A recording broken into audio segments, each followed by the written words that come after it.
G'day cocktail lovers and welcome to the Cocktail Dome. Where we bring you all the excitement of big league cocktails. I'm Chuck Carrots and with me is my good friend and co-host Archbishop.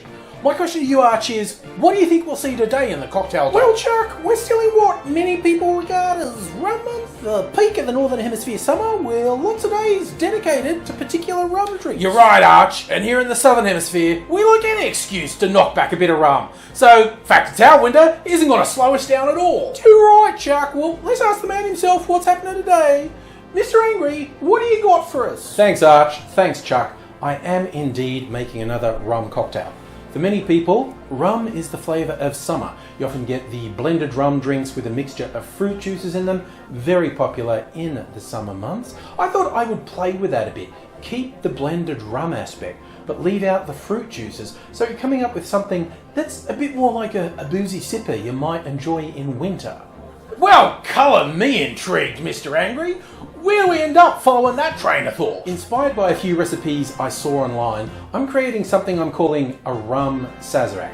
The original Sazerac is one of my favourite cocktails, and this drink is modelled on that template but using rums, including replacing the absinthe element with an overproof rum.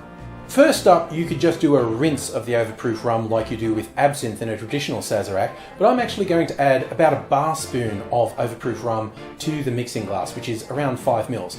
I'm using this product, which I found recently from a nearby distillery called Killick. It's their overproof silver. Now, I suspect, because they don't call it rum on the label, this isn't aged, but don't let rum snobs tell you that means it doesn't taste good, because they've gone to a lot of trouble to get those funky hogo flavours in here, and because those flavours are coming through so strongly, just that 5 mils is really going to come through. Along with that, I'm adding 5 mils of Rhum Agricole. Now, key difference between Rhum Agricole and rum, the base element for rum is molasses, which is a byproduct of sugar production. With Rhum Agricole, the base is sugarcane juice, it comes from pressed sugarcane.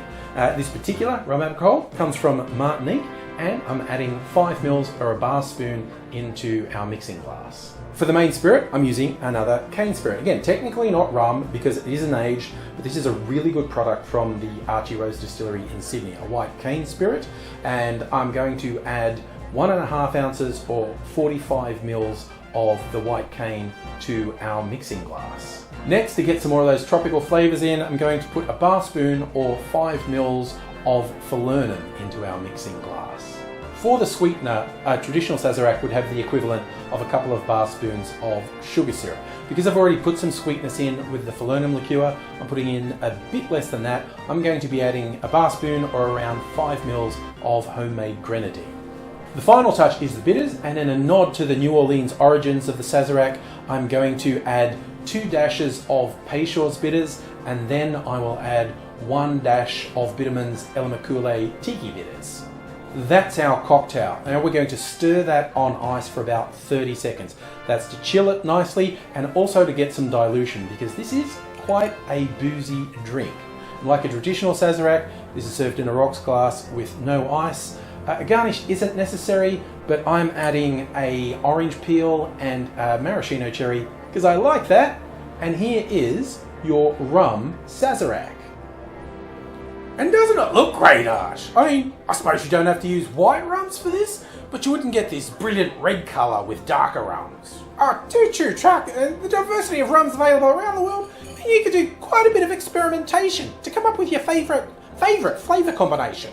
Yeah, and this would be a great drink to ease someone into rum. If they think rum's a bit too much for them, you know, you get great rum flavours coming through, but it's harmonised with the other ingredients, so it isn't harsh. I mean, particularly if you use an overproof rum, like the Killick Silver, has those funky hogo notes in it, gives people a little taste of what you can explore with rum.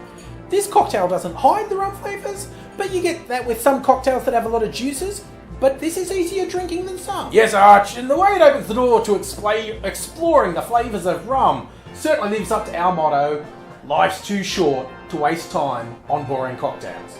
Cheers!